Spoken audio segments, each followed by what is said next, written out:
Hi, my name is Mackenzie Dardino, and for this debate video, I will be discussing debate topic number 5, which is whether or not states should intervene in Myanmar. And I will be arguing that yes, states should intervene.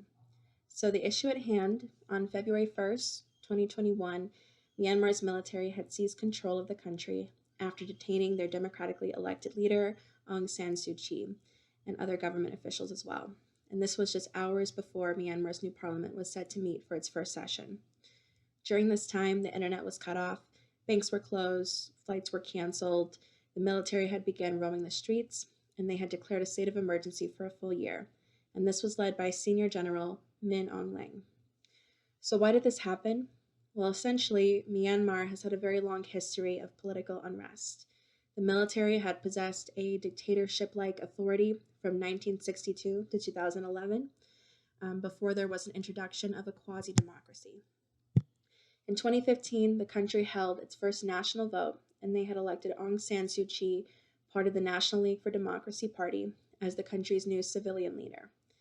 In November of 2020, another election was held, and the NLD won again, and this had caused the military-run party, the USDP, to claim election fraud and state that they may take action if there is not a rerun of this election.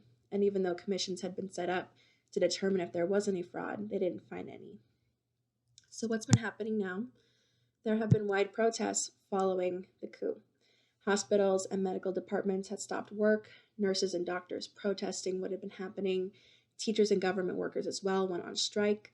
The military had imposed a curfew and began arresting protesters, but the protesters only grew much larger, and this led the military to resort to other methods. The US had decided to impose sanctions on Myanmar's acting president and several other military officers, and they had warned of more economic punishments to come. The UN Human Rights Council had urged Myanmar to release Aung San Suu Kyi and other officials they had detained, and to refrain from use of violence against protesters. ASEAN foreign ministers had held talks with Myanmar's military, urging all parties involved to refrain from instigating further violence. However, none of that has been working so far. And so this brings me to my point of why states should intervene. As of April 9th, 2021, at least 618 people, including at least 48 children, have been killed in this military coup, with one day even totaling as much as 108 deaths. Police and military have been using water cannons, rubber bullets, tear gas, and even going so far as to fire live ammunition into the crowds of protesters. Even though the UN has condemned this violence, it's only continued, and it's even escalated at this point. And there are numbers that show that should things continue at the rate they're going, the death toll could be in the tens of thousands. So not only is Myanmar, at least the military, committing genocide, but it's attempting to overthrow the democratic practices that have been established, and the democratic practices that have been trying to progress so far. So the global community has to stand in solidarity with the people of Myanmar, because this isn't so much a political issue, this is a human rights issue. And the military of Myanmar has been openly violating international law through their human rights violations. The Myanmar military is committing this genocide because of the belief that there was election fraud, and they're doing everything they can to remain in control. International organizations and states have been urging the military to subside the violence, but it has not been helping. So the purpose for states to intervene is to apply this pressure on Myanmar.